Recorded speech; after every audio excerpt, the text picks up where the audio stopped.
فکت علمی و رویدادهای جالب. روز دوم. برمیگردیم به سال 2017. 14 ژوئن ساعت 1 بامداد یکی از ساکنان طبقه 4 برج مسکونی گرنفل همسایه خودش رو بیدار میکنه و به او خبر آتش گرفتن یخچال خونش رو میده. آتش در اون آشپزخونه به سرعت به روکش نمای ساختمان 24 طبقه سرایت کرد و از دیواره ساختمان بالا رفت و کم کم سراسر ساختمان را در بر گرفت. دقایقی پیش از ساعت 1 بامداد اولین تماس درخواست کمک را دریافت کردند و 5 دقیقه بعد در محل حاضر شدند. تا 2 ساعت پس از آغاز آتش سوزی، آتش نشانان از ساکنان درخواست می‌کردند در خانه‌های خود باقی بمانند. با این حال تعدادی از آنها از مسیر راه پله خارج شدند و بیش از 200 نفر از 300 نفری که در زمان حادثه در ساختمان سکونت داشتند بدون آسیب نجات یافتند. آتش نشانی لندن حدود 1 ساعت پس از آغاز سانحه اعلام وضعیت اضطراری کرد. در این لحظه بیش از 40 خودروی آتش نشانی در محل سانحه حضور داشتند یا به محل اعزام شده بودند. تا 1.5 ساعت پس از آغاز آتش سوزی، آتش به بخش جنوبی ساختمان سرایت کرده بود و کمی پس از آن بخش شرقی برج هم درگیر آتش شد. توصیه به ماندن در خانه ساعت 2:47 بامداد لغو و از ساکنان درخواست شد خانه خود را ترک کنند. تا دقایقی پیش از ساعت 3 بامداد آتش به بخش غربی ساختمان هم سرایت کرد و ساعت 4:30 بامداد کل برج در آتش میسوخت. مهار آتش در نهایت 24 ساعت طول کشید و 72 نفر قربانی داشت. علت آتش گرفتن و منشعب شدن این آتش در گرنفل چه بوده؟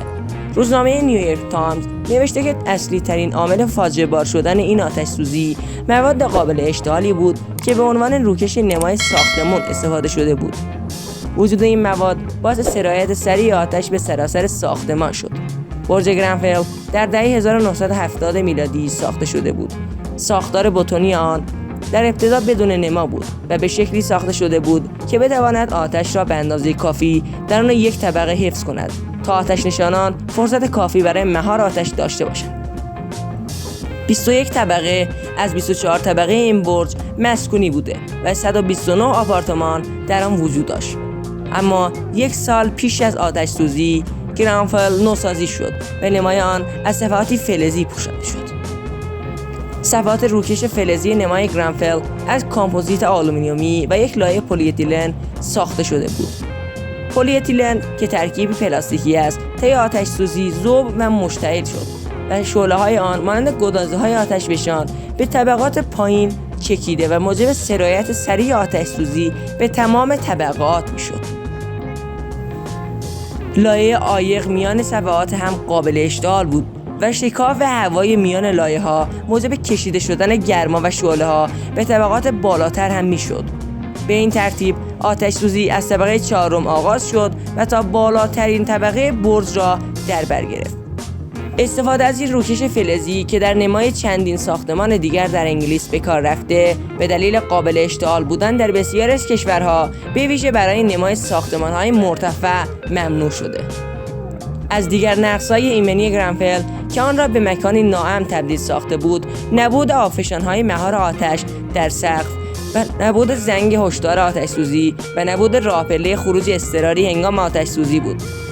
روند تحقیقاتی دولتی توی این سانحه چی بود؟ تحقیقات دولتی درباره این سانحه دلخراش در 2 فاز انجام شد. فاز اول بیشتر بر رویدادهای شب آتش سوزی متمرکز بود و نتیجه آن در سال 2019 یعنی 2 سال پس از سانحه در گزارش 900 صفحه‌ای منتشر شد. این گزارش عملکرد آتش نشانی لندن را به شدت زیر سوال برد.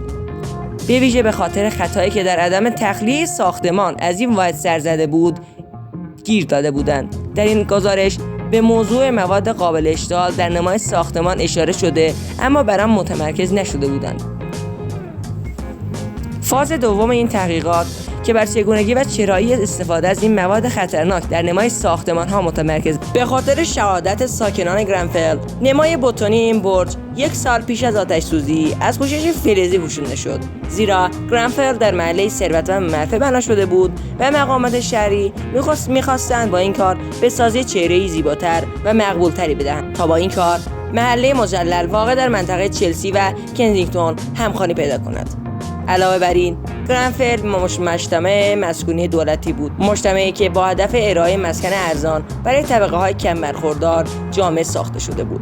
در این حال چندین دهه مقررات زدایی در انگلیس منجر به ایجاد بستری شده بود که در آن سازندگی به راحتی می‌توانستند کاهش از اینها را به ایمنی ساختمان اولویت دهد. رویکردی که مقصر اصلی جان باختن انسان‌ها در بسیاری از فجایع معماری در جهان بوده است. تمامی این عوامل در کنار هم باعث شد که ده‌ها انسان قربانی سهل‌انگاری و منفعت طلبی دست اندرکاران نوسازی برج گرنفل شوند. گرنفل محل زندگی پناهجویان و مهاجران بود. بیشتر ساکنان این برج را پناهجویان، مهاجران اروپایی، متقاضیان پناهندگی و انگلیسی‌هایی که از طبقه کارگر تشکیل می‌دادند زندگی می‌کردند. بیش از نیمی از قربانیان سانحه گرنفل پس از سال 1990 وارد انگلیس شده و این خود نشان از غالب بودن جمعیت مهاجران در میان ساکنان این برج دارد. پس از اعلام هویت قربانیان به خوبی آشکار شد تمامی خانواده‌هایی که زندگی آنها تحت تاثیر این ترادوژی قرار دارد از اقلیت‌های قومی جامعه انگلیس بودند. بسیاری از فعالان حقوق پناهجویان در انگلیس باور دارند محیط ناخوشایند و ناامنی که دولت محافظه‌کار انگلیس در برج گرنفل برای ساکنان ایجاد کرده بود و نابرابری اجتماعی و تبعیضی که در ساخت مسکن‌های دولتی در انگلیس اعمال می‌شود در قربانی شدن ساکنان این برج تاثیرگذار بوده است. آتش‌سوزی گرنفل توجه گسترده ایران نسبت به ایمنی ساختمان‌ها در سراسر انگلیس به خود جلب کرد و مشخص شد هزاران ساختمان به دلیلی مشابه با گرنفل در معرض خطر آتش‌سوزی قرار دارند. پس از این رویداد بیش از 4000 نفر از ساکنان ساختمان‌های مرتفع ناایمن در لندن جابجا شد. امیدوارم از این ویدیو لذت کافی رو برده باشید. تا ویدیوهای بعدی و چالشی که توی این روزا داریم، خدا نگهدار.